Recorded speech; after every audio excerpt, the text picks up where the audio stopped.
Hello, Minnesota. This is a great state. We're going to win this state. The heartland of America. This is really the heartland. And I'm here tonight to declare that we're officially expanding this is an official expansion, Tom, of the electoral map. We're going to put this because this is so in place.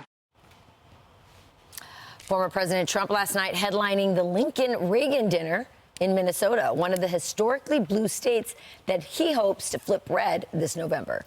And some polls suggest he has a shot. A Real Clear Politics average putting him less than 3 points behind Biden in the state. Minnesota Congressman and House Majority Whip Tom Emmer co-hosted last night's event. He joins us now. Congressman, thanks for being here. We both hail from that state that hasn't gone for a Republican in half a century. Do you really think, is it possibly in play? It is very possible. We just started last night. Literally, this was the kickoff. And over the next 5 months, you watch as this thing starts to move. Minnesotans are hungry for a change. Americans are hungry for a change.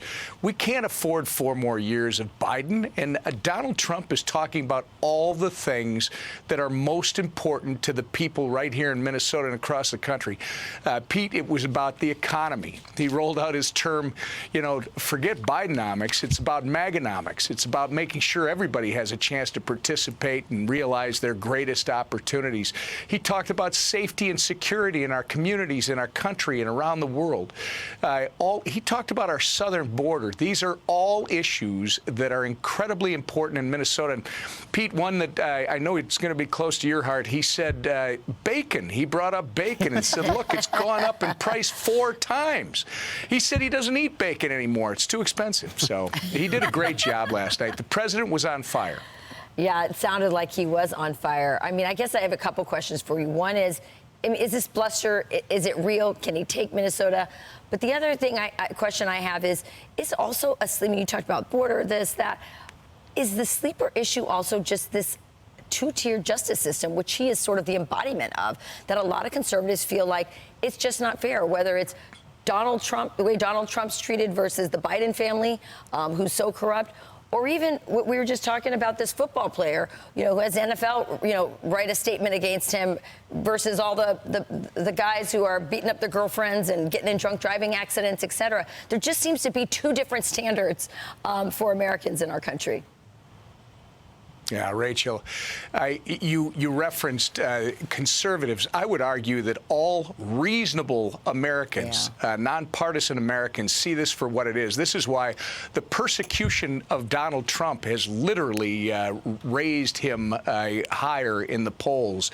The more they do it, they've overreached. People understand that these are sham trials. They're keeping him in trial for 5 weeks with a judge that doesn't seem to, well, I practiced law for years. Rachel, and I don't think you have to be a lawyer and understand the courtroom to understand just how wrong this is. And I think the line he had last night is they want to take away my freedom because I want to protect yours. And I think the public knows that. I think even people who may not be big fans of Donald Trump, how many of them in their lifetime has said, I never thought I'd say this, but I kind of feel sorry for that guy. You try to kick him off the ballot. You try to prosecute him in many different sham indictments. The public is smarter than the political elites in Washington, D.C., in the Biden circle, the Biden-Obama circle, give us credit for. And I think that's why Minnesota is going to be in play come November. Wow. All right. Congressman Tom Emmer, thanks for being with us this morning. Thank you, Tom. Thank you, sir. Thank you, guys. Take care. I'm Steve Doocy. I'm Brian Kilmeade. And I'm Ainsley Earhart. And click here to subscribe to the Fox News YouTube page to catch our hottest interviews and most compelling analysis.